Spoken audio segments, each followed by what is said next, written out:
This Chief Officer, Bosun, confirm the mooring lines are safety and in good condition. Over.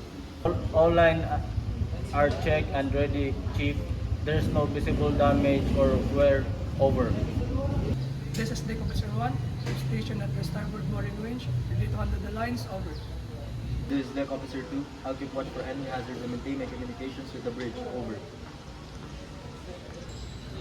As your safety officer, remember, everyone must stay clear of snapback zone during the operation. Keep constant communication and follow the safety protocols. Over and out. Begin heaving the starboard spling line slowly. Keep stem tune steady. Over.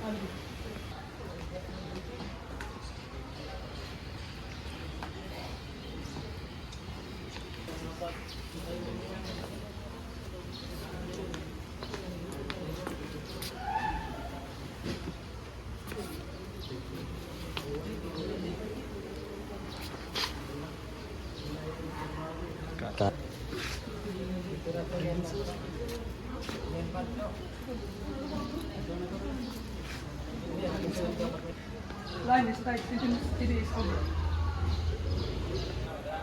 Watch the line near the fender. It is look like rubbing against the edge, sir. Over.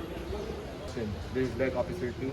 Wind speed is picking up about 20 knots. Over. The line fibers are playing where it contact the fender. It's weakened. Over. The mooring line is about to snap.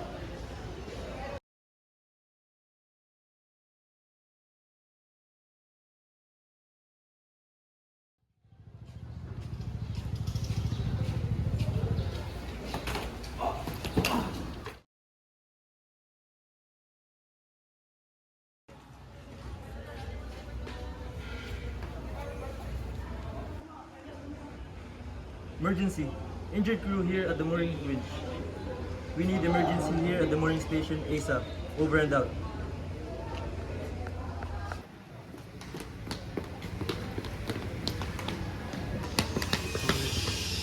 Away from the area to prevent further casualties.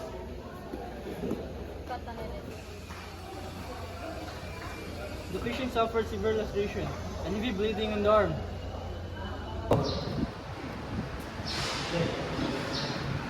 The patient is bleeding, so we must stop it by applying pressure bandage right away.